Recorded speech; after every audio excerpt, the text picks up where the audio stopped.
Rob Dauster here. I got Jeff Goodman with me. Hell no. John Henson. Are we still live? Field of 68 till I die. I'm sorry, man. I blacked out. Randolph, childress. DJ Khaled, you not a big DJ Khaled guy? Hands thrown up and in. Goodman needs to be fired all the time. Josh Pastner. You're going to beat people straight up. You know the deal. They have no swag. They have no nothing. Terrell McNeil. From the bluest of the blue bloods to the smallest of the mid-majors. This is Field of 68 after dark. Welcome to the Field of 68 After Dark on this Tuesday night. Number one goes down. That is where we begin. Final score, number 15, Creighton, 85.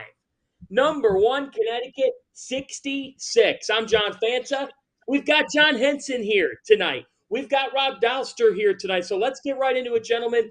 Connecticut's 14-game winning streak is over. First loss since Seton Hall on December 20th.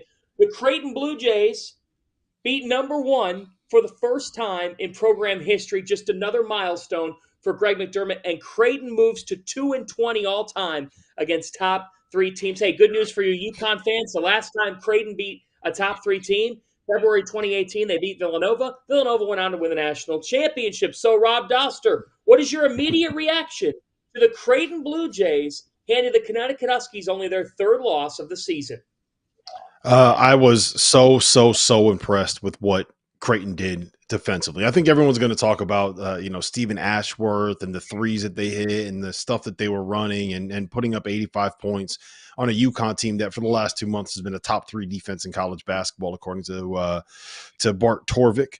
But I just what Creighton was able to do to mess up what UConn was running offensively is not something that you see very often, right? I think we kind of know it at this point. It's such an intricate offense, and there's so many different actions and so many different movements and so many different ways that they can create shots out of what they do. There's counters to their counters to their counters. It's very, very difficult to guard, and Creighton did an unbelievable job at running them off of the three-point line. Basically what the defensive plan is you're going to go over every single screen. You're not going to let UConn get any shots at a three. You're going to try to funnel them towards the rim, and you're basically going to say, go ahead.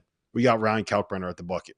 Go try to figure out how to score over him. And they did a fantastic job executing that. UConn looked lost for about the first – coming out of like the under 16 timeout of the first half through about the under 16 timeout of the second half. UConn just looked like they had no idea what they were doing. And it is so rare to see a UConn offense look like that. Credit to Creighton, man. When they're going to defend like that, and then they're going to also make 12 of the first 23s, I don't know how you beat them in that building.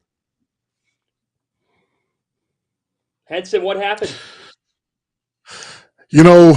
I liken this to like a buzzsaw, right? Like, yes, UConn could have played better. Yes, Creighton was ready. But at the end of the day, 14 for 28 for three. Like Rob said, the defensive game plan was done to a T. UConn started off this game 7-0, right? Like, it wasn't like it was just from the jump, right? Like, it looked a little shaky early on, but they settled in. And the threes were the difference maker in this game. And I even credit UConn to even scrapping back to get it to 10 points with 4 minutes left. Like, that just showed me how good they are. Like, everything's going wrong. Nothing can go right. Yet it's a 10-point game with 4 minutes left. If they get a stop at that possession and score a 2 or 3-pointer, we've got a bit of a ball game. So credit to Creighton. This was kind of a long time coming. And UConn struggles to win in Omaha for some odd reason. But I don't think it changes my stance on the Huskies. 24-3, 14-2. They still are who they are. This is a game that when I was playing, we coach would come in the locker room and say, look, tough game, bad game. We're going to throw the tape out. We're not even going to worry about this game. Let's go to practice and focus on the next opponent. And I think UConn will be fine. Yeah, John, I just want to add something real quick to that. I think Creighton, and we talked about this before the last time that these two teams played, Creighton and UConn are very similar in that They don't have a ton of creativity one-on-one, and a lot of what they do offensively is out of running their sets and being creative and taking advantage of Dan Hurley and Luke Murray and the offense they put together, and taking advantage of Greg McDermott and some of the really cool stuff that he runs and the really intricate offense that they run. And the way to be able to beat these teams, both of them, is to be able to mess up what they do. You got to be disruptive defensively. You can't let them just kind of stand there and not have the ball pressure and be able to run their offense and run these screens and get these different actions and be able to get open shooters running into a three. And that's what UConn did. The other part, Donovan Clingan picked up 2 fouls 5 minutes into the game. They bring in Samson Johnson. We talk all the time about how they run the different ball screen defenses, right? When Samson Johnson hedges hard, I think Creighton has too many passers. You got to tag the roller. All of a sudden, you're playing 2-on-1 on the weak side, and Creighton has too many good passers. And once they started getting some open threes and they saw a couple go down, I think they hit 9 straight shots and 6 straight threes in like an 8-minute stretch in the second half. And credit to them. What they did offensively was too good for UConn. UConn wasn't able to disrupt them, wasn't able to disrupt their set. Creighton was, and that's why we saw what we saw tonight. It was a really, really, really impressive performance from Creighton.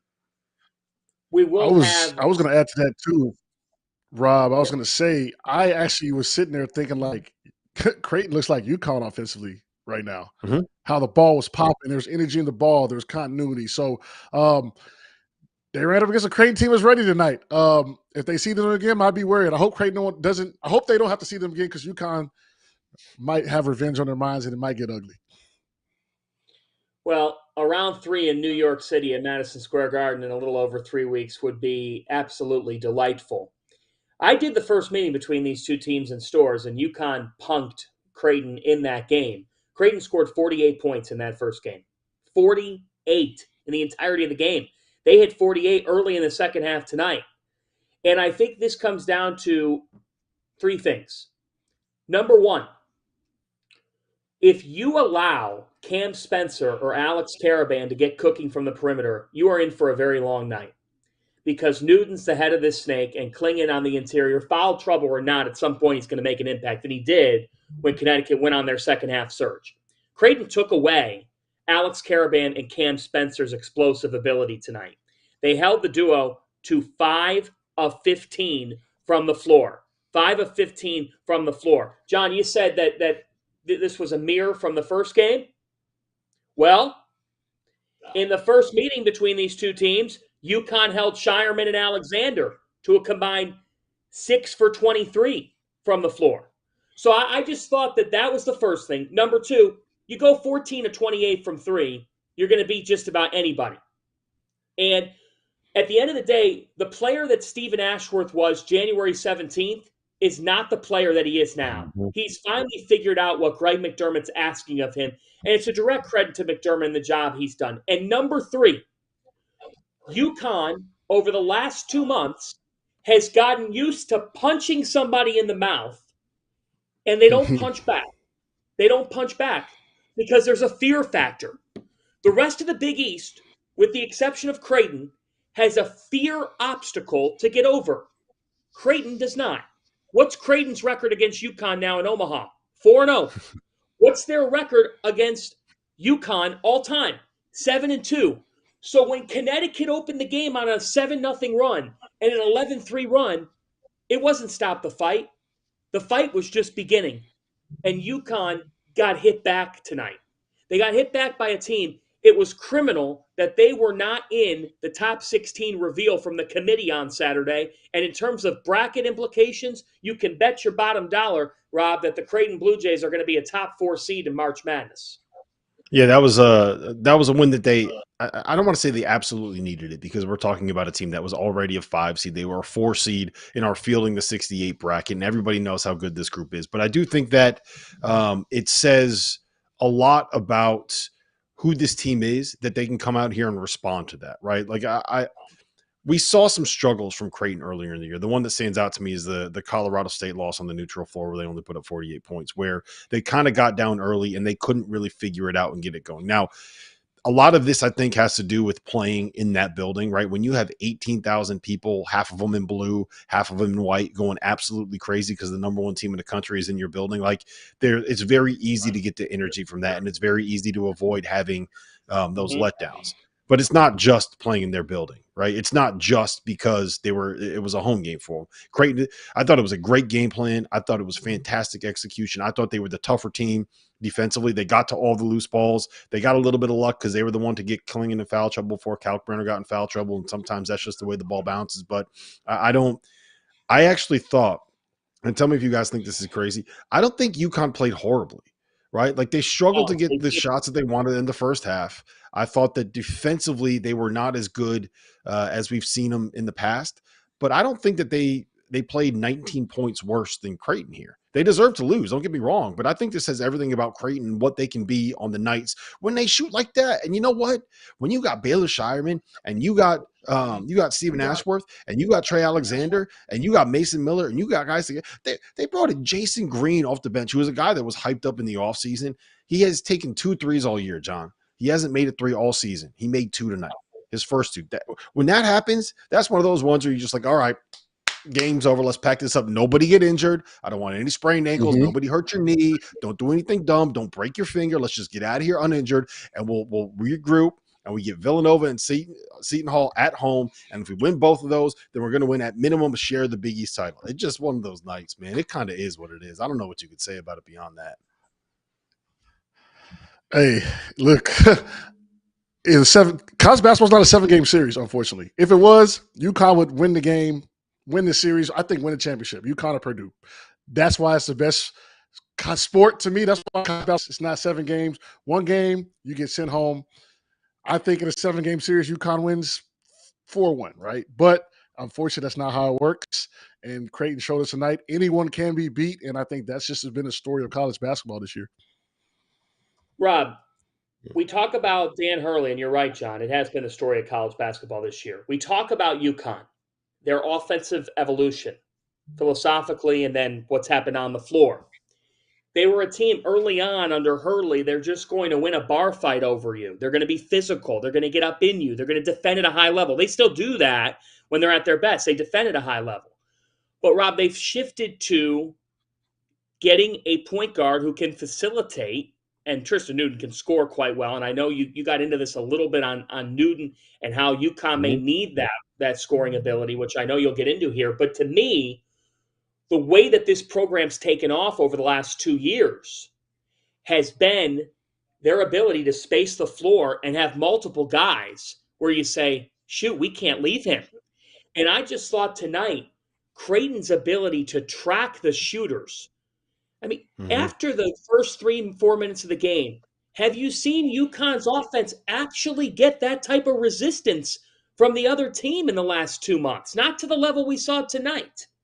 No, it was, again, credit to what Creighton did defensively. They had the perfect game plan and they executed it perfectly. Here's what I mean by that. On the season, UConn is shooting 41.4% of their field goal attempts from beyond the arc. They took 16 threes tonight out of their 59 field goals. Like they were run off the 3-point line. Creighton had a perfect game plan to execute it. They have the perfect roster to be able to do that. And it worked, right? And they got caught fire offensively. It just kind of is what it is. The point about Newton, though, I think is important because there is going to be a day in the NCAA tournament, in the Big East tournament, where a team is going to be able to do this to UConn, right? We saw Kansas do this to UConn and find a way to be able to take away what they wanted to run offensively. And to have Tristan Newton be able to give you 27 and 4 assists or give you 31 and 6 assists like he did at Kansas kind of says to me, when he needs to, he can go out there and take over a game. Now, I would like to see him try to do that a little bit earlier instead of when UConn is down by 20 points in the second half when he sees that it's not really working. But there's going to be a game in the Big Dance or a game in the Big East tournament where UConn needs Tristan Newton to go supernova to have a chance to win. And it's nice to see that he at least has the ability to do that in his arsenal. And I don't know if we necessarily knew that before this game. John, do you still believe in UConn more than anybody in college basketball? Yeah, I do. Like I said, I mean, if you look at these blowouts this year, usually they get worse, right? Teams just kind of fold up. Coach Hurley was clapping them up, cheering them up. They kept playing. Cam Smith kept playing. Tristan Newton was still playing hard, and they fought back. And I think that's just a testament to how good this team is. Bad night, it happens, but most teams would have packed it up. Similar to Tennessee tonight, right? Struggled down the stretch, figured it out. That's a sign of a good team. I'm not worried about them at all. I think this is actually perfect for them. This is going to motivate them. They're not going to rest on their laurels. UConn has Villanova Saturday for the Wildcats. Hey, UConn's going to be just fine. Nothing to be overly concerned about. We'll talk more about it coming up on After Dark. What's going on, guys? Before we get back to the show, I need to let you all know about the Field of 68 Daily, an all-encompassing college basketball newsletter that arrives in your inbox, you guessed it, daily. For less than $1 a week, you'll wake up every morning to more than 1,500 words detailing everything that you need to know to stay up to date on the world of college basketball. From the notable mid-major upsets to the stars that are out injured to the breakout performances that only our team of college basketball junkies watched. The Daily is edited and produced by Mike Miller, who spent more than 2 decades running NBC's digital written content, and is subscribed by more than half of the Division I coaching staffs, the biggest names in college basketball media, and the agents that work as power brokers in the sport. For just $50 for the year, you get access to the same information that the insiders get. And before we get you back to your regularly scheduled Field of 68 content, let me tell you guys about the Field of 68 merch store.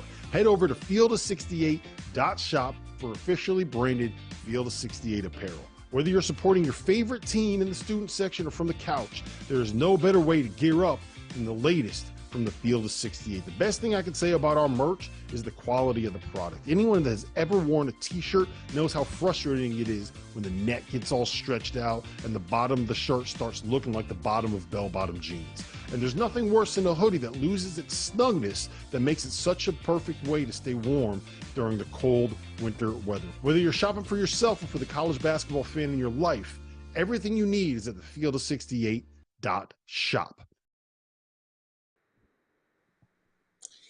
Welcome back to the Field of 68 After Dark. John Fanta, Rob Dauster, and John Henson with you. So UConn goes down tonight to Creighton. Blue Jays get a huge win, but it's also been a very, very busy night around college basketball, guys. So you go in the Big 12 right now. TCU and Texas Tech are going down to the wire. You go to BYU. This just went final. BYU beats Baylor 78-71.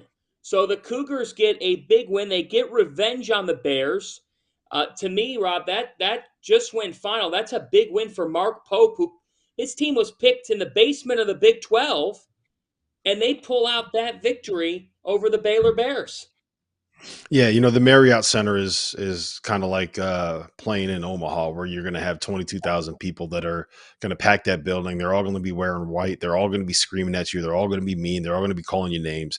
And it's never an easy place to play. And I think Baylor kind of found that out tonight. It was also good to see BYU kind of get one of these wins, right? It's not like it's been the easiest run for them. The last time that they had a win over a team that we think is going to make the tournament was probably the win over Texas on January 27th. And there's no guarantee that Texas is dancing outside of that. They beat Iowa State at home, which is going to have some legs, but that's really the only win on their resume before tonight where you look at it and you say, okay, that is a team. That's a statement win. That tells us how good this BYU team is. They've been a metric darling all season long. I'm sorry. They beat San Diego State too. I don't know. I forgot about that, but they've been a metric darling all season long, and it's nice to see them start piling up some of these big wins, right? And I'll tell you this, Henson, Ali Khalifa, I don't know how many people are more fun to watch than this dude. You got a 6'11" guy that looks like he's not a McDonald's All-American. He looks like he's an all-McDonald's American, and he's out here dropping dimes. When someone told me the other day, I was talking to a scout, and they're like, I love watching this dude. He's the Egyptian Jokic. And it's a lot of fun to watch him, man. The way that he could drop dimes in the offense, he's so important to what they do. BYU is a fun team to watch, and it's nice to be able to see them get some wins. They'll be dangerous in March because of the way that they can shoot. Whew. I mean, they're 8th in the country in offense, John. They're 15th in KenPom. This isn't early on. Everybody was wondering, is this a fluke of some sort? Yeah, they've had some losses, but John Henson, you enter the Big 12. We're thinking to ourselves, how are they going to handle it? How are they going to be? Well, when you look at the pieces that they've got offensively, they rely on the three-point shot. Sometimes that can backfire on them. But as Rob just said, between Khalifa And between what we've seen from Jackson Robinson, those BYU Cougars have handled the move to the Big 12 just fine. They have, and they started off so hot, and we kind of fell in love with them, but they kind of have been meddling as a team in the Big 12. Need to get a good win. They win the games they're supposed to win. They lose the games that maybe we didn't think they would win. And like Rob said, they're a metrics darling. So this is a team that, get them at a neutral site. We're going to look forward. Get them at a neutral site in the tournament and catch them on the wrong night, and they're going to send you home. And I think tonight, even, with Baylor not necessarily having the best three-point defense, this was a game that I thought BYU could get from them, which they did. Even with Baylor kind of having success as of late, this was a good spot for BYU to get a win, and Baylor kind of to have a letdown, especially being in the Marriott Center, which is a tough place to play. I enjoy watching BYU play. It's fun to watch them play. They play a fun style of basketball, fun brand of basketball. So it was good for them to get this win. I cannot wait for the Big 12 tournament. Like, that is going to be absolutely insane what is going to be happening when that tournament starts to happen, because I think a Cincinnati, Oklahoma, Texas, a team that's desperate but talented could win that whole thing. So it's going to be a lot on the line. Yeah, John, I will just add this too about BYU. The last 5 games they got here: at Kansas State, at Kansas, TCU at home, at Iowa State, Oklahoma State at home. They're right now projected as a 6 seed on Fielding the 68 before this Baylor win. They needed some they needed to get some wins, right? Because, I mean, look, it's the Big 12. Every single game that you play is tough, but like 3 of your next 4 on the road, this thing could spiral. If they lost this game, they'd be 5-7 in the league. 6-7 in the league, and a chance to lose 3 of the next 4. It's not, they needed this win. They needed this one. Rob, I wanted to, we're waiting on some guests here. We've got a ton of stuff to get to. We got Bubble Watch as well. And TCU Texas Tech has yet to go final 1-point game with 12.7 seconds left. But you talked about Houston last night, and you said you still have some I'm not going to say major concerns. I'm going to say mild in terms of in the NCAA tournament. So I was sitting there thinking, all right, well, if he thinks that about Houston, I'm not going to sit here and disagree with him. I think there's some legitimacy there. But Rob, if I gave you $100, right? And I said, head on over to our friends at BetMGM. And you're going to ride a team. You're going to hop on a wagon with one Big 12 team in the NCAA tournament. Whose wagon are you getting into? I mean, it's so hard to not go with Bill Self. But I think I'd probably have to go with Kelvin Sampson, simply because I think they're kind of upset proof, right? Like, I don't know if they can go out and win. Let's just say they get to the second weekend, right? You got to win 4 games against top 15 kind of competition. I don't know if they have the ceiling to be able to do that 4 straight times, but they're not getting picked off by someone worse than them. Like, they're just too tough and too physical. You got to have stud guards to have any chance against them. And you also got to have stud bigs, because they got, we talk about dogs, Henson. We talk about junkyard dogs. You know what Houston has 1,000 of? It feels like every single guy on their team that's taller than 6'7" is an absolute junkyard dog. If you're 6'7" with a 7'6" wingspan and a 40-inch vertical, Sampson's going to find you. You know who would have been a perfect fit for Kelvin Sampson's Houston teams? A young man by the name of John Henson, the 2012 National Player of the Year. He got robbed. What do you think of Kelvin Henson? What do you think of Kelvin Sampson? Rob's right on point. He's a coach I would have wanted to play for. If I had to pick a team today, I wouldn't. I'll be honest. I don't like Houston, only because I was doing some deep dive into the metrics, and Houston's pace of play could be a problem, just from a standpoint of historically. Their pace, they're a good team. They're super efficient, so they still measure up to those Final Four metrics, those championship contender metrics. But they're all the way on the other end where Virginia was when they won it. So it's possible. But at the same time, it is Houston, and I think they do have a chance to win it all. But I'm going to probably go Kansas, right? I think Kansas is a buy low right now. There's a team that, Bill Self's been there before. They've got experience. They've got older guys. McCullough's getting back in the fold. So if I had to pick one, I'd go Kansas, only because I don't know if Houston's style of play can bring them back if they get down. As we saw UConn today, right? UConn gets down 15 points, 10 points. UConn can get back into that game. I don't know if Houston can do that. They're going to lock you up, but can they score efficient enough, fast enough? And we all know, tournaments are going to get to that point.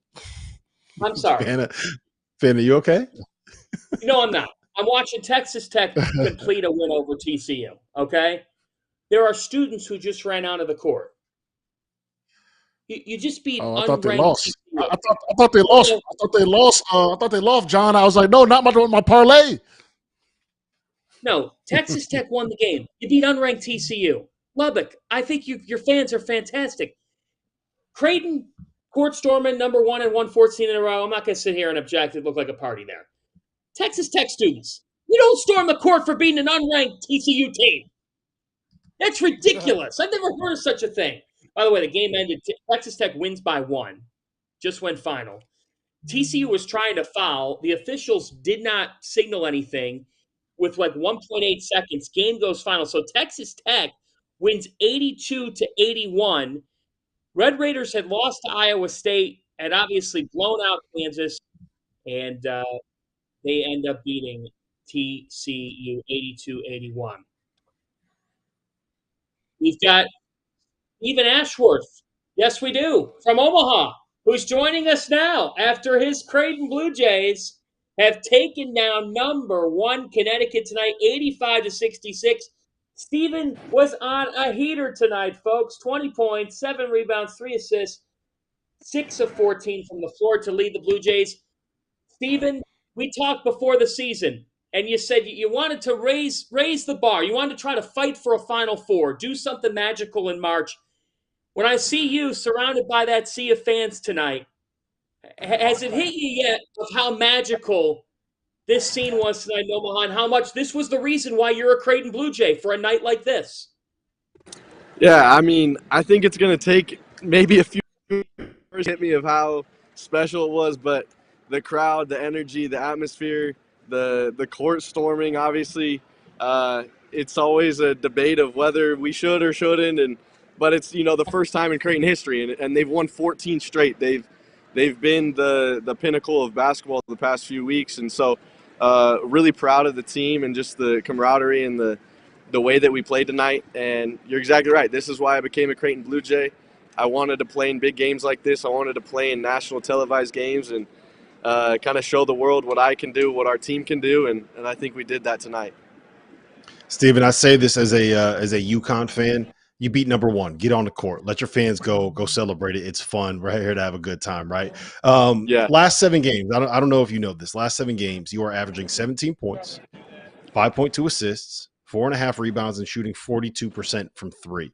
What changed over the course of the last 3.5, 4 weeks? I mean, honestly, a lot of extra work, a lot of extra workouts with my guy Mitch, who is an alumni here, now our GA. He's always getting me in the gym, getting extra shots, and that always gives you confidence as a shooter and as a playmaker. And so really just locking into the fundamentals, and then defensively as well, locking into the scout, making sure that I'm prepared and that Coach Matt can trust me on both ends of the floor. And then that just gives me more energy, and my teammates have always been there. And that's what I love so much about this team is that you've got NBA guys on this team that just all we care about is winning. And that's unique in the college dynamic today. And so really just continuing to get those extra reps in and just give me that confidence the past few months. And I feel like I'm really starting to play the basketball that I know that I can and that I played last year. And so it's really been a lot of fun. Steven, so down 7-0, man. Can you just take us inside the huddle, inside your team's mindset? What was said when you guys kind of came back out, kind of revitalized from, that kind of hot start from UConn? Yeah, they came out, threw a big punch, and really wasn't what we wanted, especially with just the environment and the atmosphere that we had in here. We wanted to make sure that we could keep building that energy, and they really took that from the beginning. And we've got a really mature group. And so when we came into that huddle after we were down 7-0, and then I think we're still down 11-3 maybe, we just talked through it and said, hey, we've been through this before. I think our memory served us well, that we knew what happened when we went to stores. And in those first few minutes, they got offensive rebounds, they got live ball turnovers, and we knew that wasn't going to be a recipe for us to be victorious tonight. And so settled down, took a few breaths, and we came out in those next few minutes and really executed well. And I think that kind of turned the tide back in our favor, and the home crowd was able to get back in it, and they were huge for us. Stephen Ashworth, before we let you go, I'm reading your bio here, and it says that your first job as a kid was selling salsa door to door. You were selling salsa door to door. What were you doing? I mean, I was trying to make a living, John. I mean, I'm a young kid, got to buy some sneakers, Kobe's were still on the shelf at Foot Locker back then when I was growing up. And so if I wanted a new pair of Kobe's, I got to make some money. And so my family friend owned a salsa restaurant, or a Mexican restaurant, and he had great salsa. So my neighbors wanted it. And I said, hey, I'll sell it to you for $7 a pop. And they're like, deal. And so a little entrepreneurship when I was growing up. And so that's in my bio. That's funny that you found that. Wait, did they know you were taking the salsa, or were you just taking the salsa and selling it on the side? No, they were hooking me up. Like, they knew I wasn't stealing the salsa and selling it. No Robin Hood type stuff, but I was. They're definitely giving me a deal. So I mean, it was basically free money. But yeah, that's a funny story, and that's how I got my start. Honestly, that's how I got my shoe addiction. So good or bad. That's big time. Stephen Ashworth, if it helped you pay for Kobe's, I'd buy some Pico de Gallo off you too, all right? All righty. Sounds good. I'll try to get a shipment out to you out there. From selling salsa door to door to beating #1 in the country. Stephen Ashworth, thanks so much for joining us on After Dark. Take it easy, man. Have fun. Thank you, guys. He's Stephen Ashworth. We'll be back with more of the Field of 68 After Dark coming up on the show. Bubble Watch. Who got a big win? Who fell back tonight? Get to that next. As you guys know by now, we've partnered with BetMGM this season. We'll be using BetMGM lines to make all of our picks, and we'll have special offers for the listeners and the viewers of the Field of 68 as we all get ready for the best month of the year, March Madness. If you haven't signed up for BetMGM yet, you can use the bonus code FIELD150 and you will get $150 in free bets on your first wager with BetMGM, regardless of whether or not you win that first bet. Here's the best part. All you need to do is deposit and bet $5 of your hard-earned money. This is how you make it work. Download the BetMGM app and sign up using the bonus code FIELD150. That's FIELD150. Deposit at least $5 and place your first wager on any game. You will receive up to $150 in bonus bets regardless of the outcome of your bet. Just make sure you use that bonus code FIELD150 when you sign up. And remember, BetMGM is now available in one wallet in select states. As a New Jersey resident, this is super convenient when I have to go cover games in Philly or New York, which happens quite a bit. When you cross state borders, you just log into your existing account and fire away. You don't have to create a new account in each state. It's easy, it's simple, and it's clean. And most importantly, we have some fun stuff coming up for the conference tournaments and for the NCAA tournament. Bet insurance tokens, college hoops odds boost, and my personal favorite, a nice little parlay boost here and there. So download the BetMGM app and sign up today.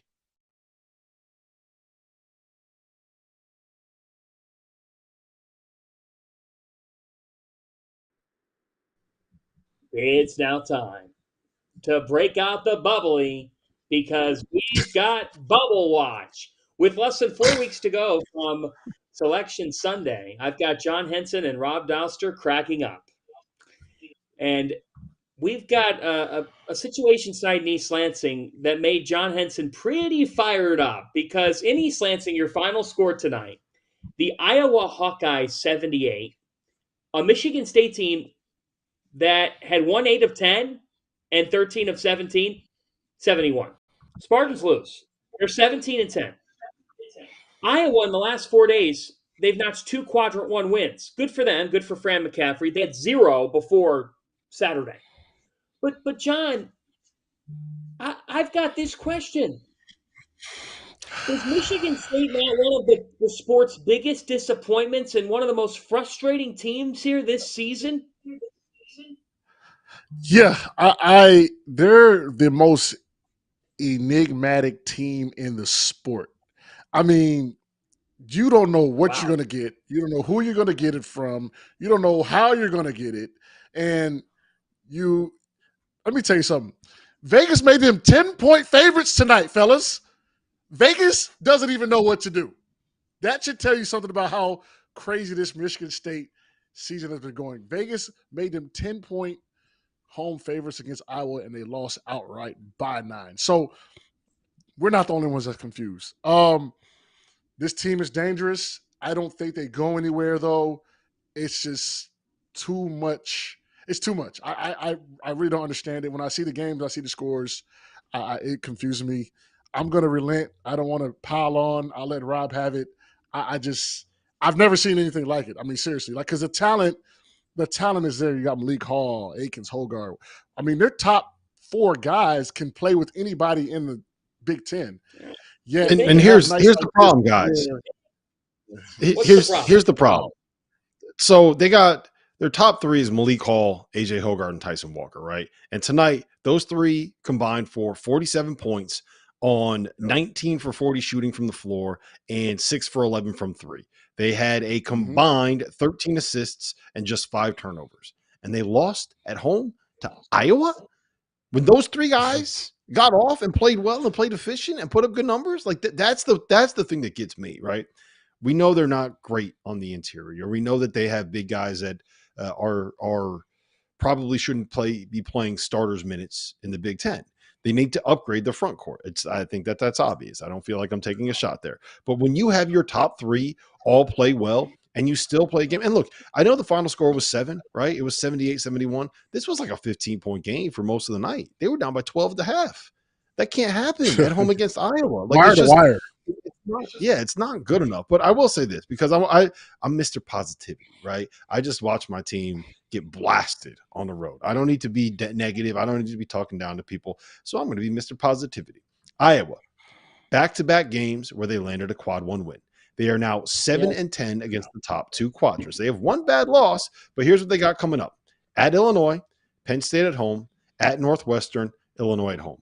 They still have a chance to land 3 more quad 1 wins, and 2 of those are against a top 15 opponent. Currently, before the update from winning at Michigan State gets factored in, they are 67 in the net. They're probably going to be up towards like the low 50s, maybe, the high 50s, low 60s in the net once everything kind of updates, right? They're in a spot where if they can win 3 of their last 4 games, we're going to have a real conversation about whether or not Iowa is actually a tournament team. Now, granted, that means you got to win a game against Illinois, who is pretty damn good, but they put themselves in a spot where they got a chance. And coming from where they were even just a week ago, putting them in a spot where they got a chance is probably a good thing. So I'm going to be Mr. Positivity. Go Fran McCaffrey. Good job. Wow.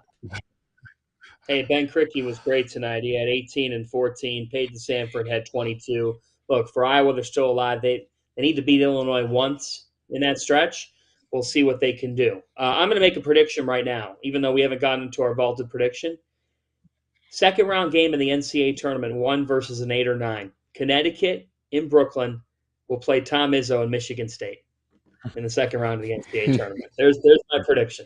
And I think UConn will win. I just think it's funny that's where we're going to end up with Michigan State. You know what happens? John, if UConn plays Michigan State in the second round, they're going to put Michigan down like a bad dog.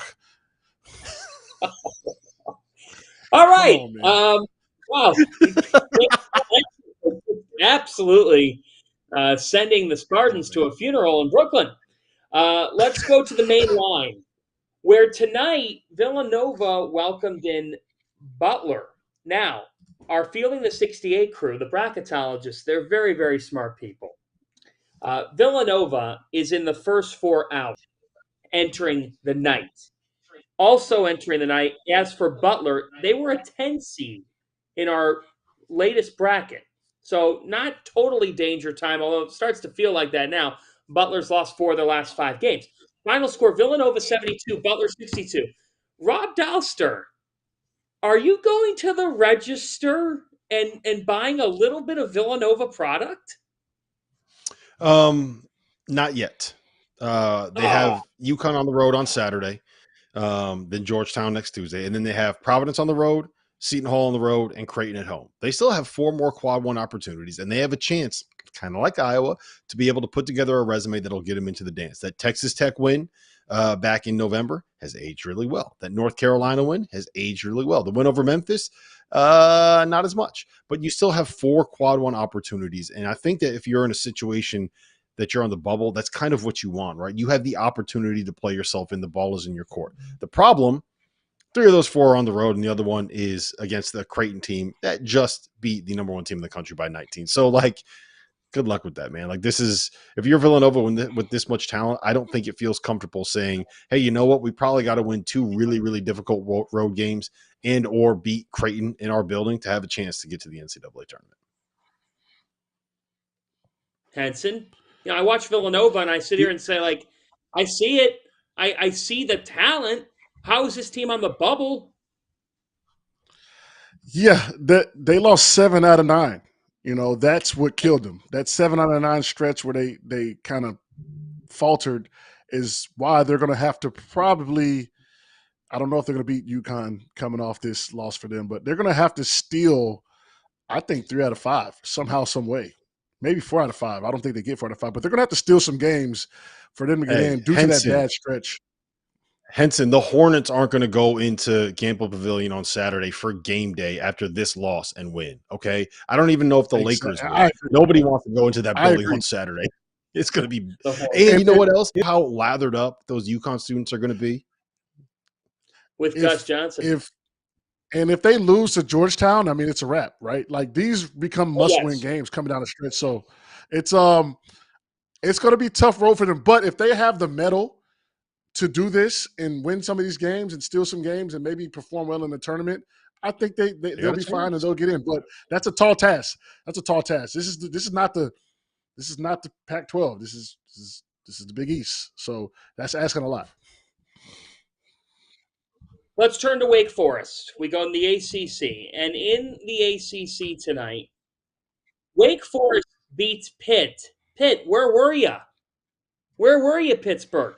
Pitt, you should go meet Virginia for a game. It would be fun to watch right now. Final score 91-58. Wake Forest wins, and wins by a lot.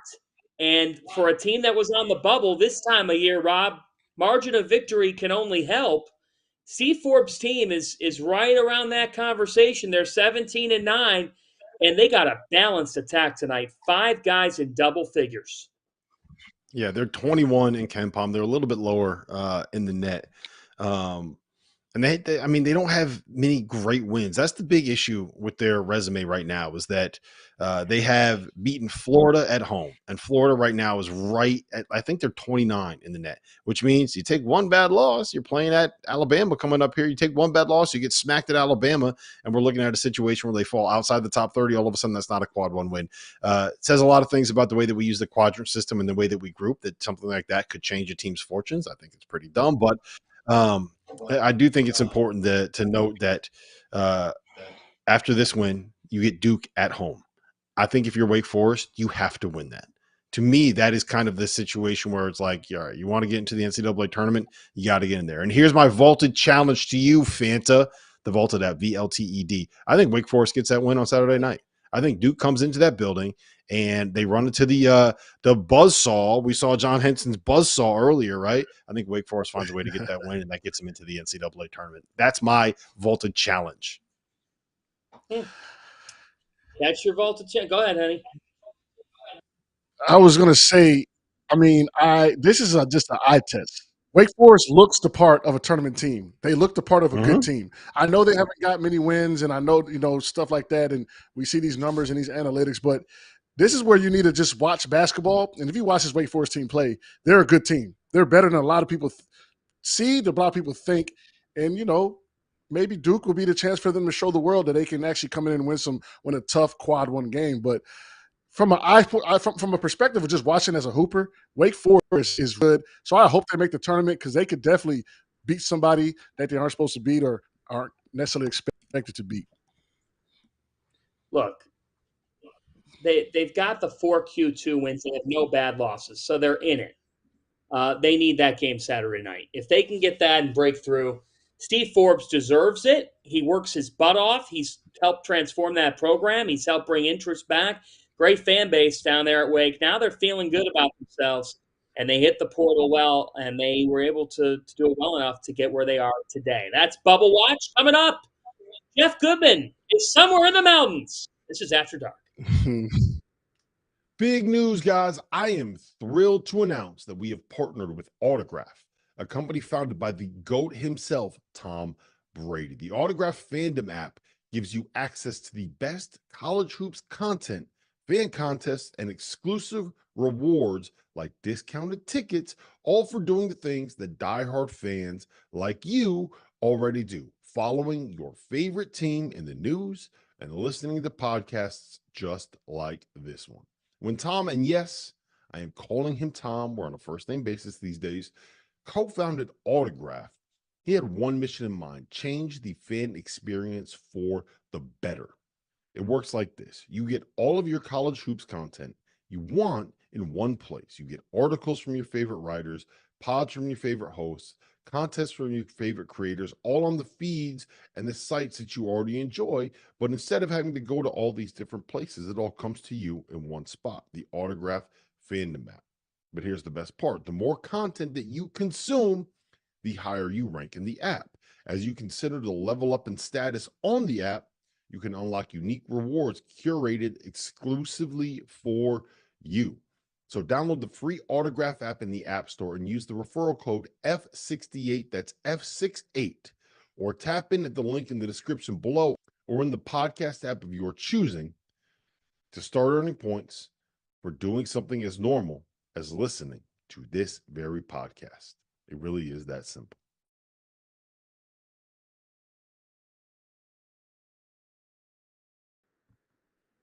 Welcome back to the Field of 68 After Dark. We are heading all the way out to Logan, where the Utah State Aggies continue a terrific season under Danny Sprinkle. He should be in the National Coach of the Year mix. He absolutely is. Aggies beat San Diego State 68-63. And where in the world is Jeff Goodman? He's with Coach Sprinkle now. Jeffrey, how are you? Yes, we are in Logan, my new favorite place, and with Danny Sprinkle, Coach of the Year candidate, and that was one hell of a win. Wow. And one hell of an atmosphere. I mean, listen, you're up most of the game.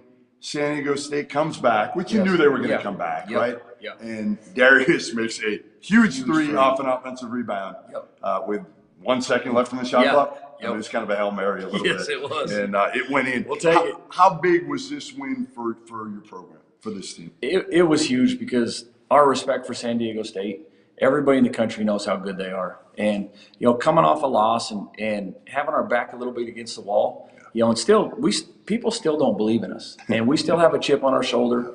And you want that, though. Yeah, you want it. Right. And our guys, they're together and they came out and competed their butts off and against a team that was a national runner-up last year. You returned 0 points. 0 points. You were picked 9th in the preseason poll. Yep. When did you realize that this team actually had a chance to be pretty good? Probably in the Cayman Islands. Because before that, we didn't play great against Southern Utah, but we had so many new guys. But when I saw how close this group was in the Cayman Islands, and we beat some really good teams out there. When we beat Akron, because they're a physical team. Yeah. And then Stephen F. Austin, all sorts of different styles. And we had different guys stepping up every night. And so it was fun to see, and it makes us hard to scout and hard to guard. You returned no points. Yeah. But you kind of did because you have Darius and Great. Yeah, I mean, we returned 42 tonight. Exactly. I mean, those are two dudes who came with you from Montana State, and they were awesome tonight. And, phenomenal. Darius made big plays all over the court, and Creighton just is much better than I thought he'd be. Yeah. In terms of the stuff he can do off the bounce, he does everything. For a big boy like that, for 250, the way he can move, whoa. Yeah, it's kind of awkward sometimes the way he moves, but it makes him hard to guard. He can handle the ball. He's got a 7'4" wingspan, so he's just herky-jerky, and all of a sudden he's at the rim. But I thought he had that 6-minute span tonight where I thought he dominated from 10 feet and in. He drew fouls or scored. And like you mentioned, getting that dunk that he had where he drove baseline was big time. So the crazy thing, and I don't want to tell you this, but I looked at your schedule, your remaining 4 games. Yep. They're all winnable. You control your own destiny now. You're in first place by yourself.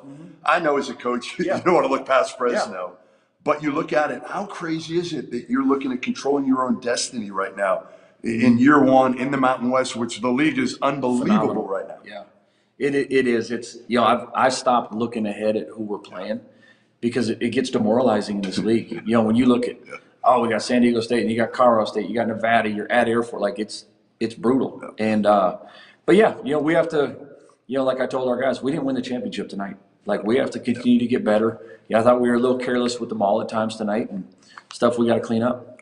So, you win a big game like this. I'm expecting we're going to go out and maybe have a few. And you told me there's really nowhere to go.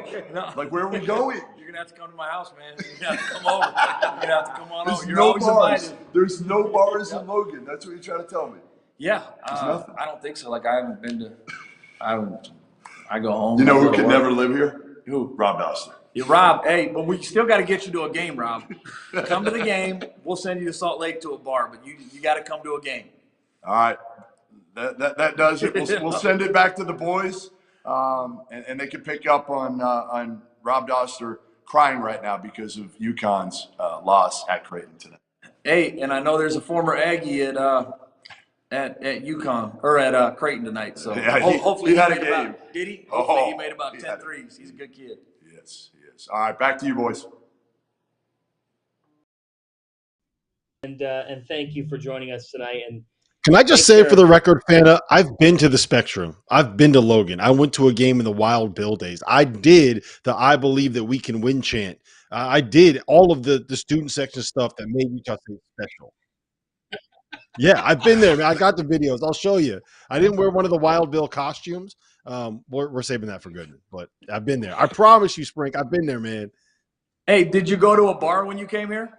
Because that's how I know if you're lying or not. I did not. You said so you did, after the game, I'm not even joking. Our friends there took us out for ice cream sundaes. That's where we went after. That's right, baby. That's right. That's right. That's how we do it. So wholesome here in Logan. And with a last name like Sprinkle, there's got to be something at that ice cream parlor in honor of the Utah State head coach. Yeah, no doubt, Danny. Congratulations. Please take care of Jeff. Make sure he doesn't turn into Jack Nicholson in The Shining in the mountains out there. Hey, appreciate you guys. We're gonna hire him to be our IT guy on campus. I killed it. You can have him. You can have him. You can take him. Take him. Take him. Coach. We'll see you guys. All right, we're out. I got to find that one bar. The one bar, Logan, I'm going to find it. All right, best of luck to you. And in another 20 seconds, they'll be back on. Could you imagine if I just thought of it now. Could you imagine if Goodman was just like on every stream in the background? It's just Can we, John, can we go back to this? There's not a bar in the town. Yeah, I don't know. I wouldn't make it there. It's how, but no, seriously, how do you not have a bar? You're a college. Yeah, I wouldn't. Where do they go? Is it house parties? I got to talk to somebody. I need to talk to someone. Yeah, that's they go out for ice cream. They get ice cream sundaes, a little bit of whipped cream, a banana split. We got a couple minutes left here on Sirius. Moonshine. I got some moonshine. I got some moonshine in there over there too. Right, exactly. Plenty of moonshine in Logan. Exactly. Let's get to another ranked team here tonight because, Rob, I saw you tweet this. Oh, no, you texted us tonight. And of your many messages, one of them stood out to me, and you said, is Tennessee ever going to wake up? Well, they eventually did. They beat Missouri, who hasn't won an SEC game tonight, 72-67. What's your take on the Volunteers? For about 28 minutes, it looked like they were playing a road game in an empty building against a winless team where they assumed that they were going to walk in and win by 35. And then at about the 13-minute mark of the second half, Dalton Connect, the lottery pick, showed up, reeled off 15 points in about the span of 7 possessions. All of a sudden, Tennessee was up by 11 out of nowhere, and the game was over. I mean, it's really, really impressive to watch that dude and the way that he can kind of flip a switch and take over a game. And we're not really breaking news here saying that Dalton Connect is one of the best scorers in college basketball, right? But to me, to be a great scorer, to be an elite scorer, to be able to do the things that he does, it is going out and when you're struggling. I think he missed like his first 9 shots tonight, to keep going and keep doing it. Like he was 0 for 7 from the floor, and he took a ridiculous 3 from the corner at one point that hit off the side of the backboard. On the very next possession, he came down and shot another 3, and he actually hit that one. Like that's when you know you're a great scorer, when you, 1, have the confidence to do that, and 2, do it and don't get yanked out of the game. It just, he's so much fun to watch, and he won that game for them tonight because Tennessee did not play well at all. Buy or sell, Henson. Tennessee can win it all. I'm buying it. They have the offensive firepower. They have the star power. They play defense. Like Rob said, Dalton Connect woke up and took over the game. And when you're in a NCAA tournament, performances or players like him can legit win you games, right? Like everybody's not really doing what you're kind of meddling around. You're playing against a team, going back and forth, and then boom, he sparks you for a 10-point run. It's over. I like Tennessee. They're really good. Dalton Connect is one of my favorite players to watch. He'll be playing in the NBA someday. But this is definitely a team that I think I would love to see them play in person, man, maybe in the Final Four. That's a team I kind of have circled that I would like to see in person, man. They're fun to watch. And Rick Barnes recruited me. I was actually going to go to Texas, so I'm a fan of his as well. Hopefully I can see him. Hey, Rob, maybe in Phoenix we could talk and chat and see if we let bygones be bygones. Right. Yeah, we'll see, man. We got 2 minutes. Rob Dauster, toast of the night. Who you toasting? Well, how could you toast anybody other than the Creighton Blue Jays, man? And it breaks my heart just a little bit to have to go out and do this. But you put up 85 on the number 1 team in the country. You beat the number 1 team in the country by 19. You put up 14 threes on the team that doesn't allow teams to shoot threes against them. It can't be anybody else. The Creighton Blue Jays, Gray McDermott, Stephen Ashworth. Cheers. Salud. Hell of a performance tonight. Statement win. Henson. I am going to go with our guy, field of 68, RC, Randolph Childress. He got retired. I don't know if it was like a Wake Forest Ring of Honor. I don't know, something like that. But he's forever in the rafters, forever retired at the school, which he deserves. Long time coming. Cheers to our guy, RC.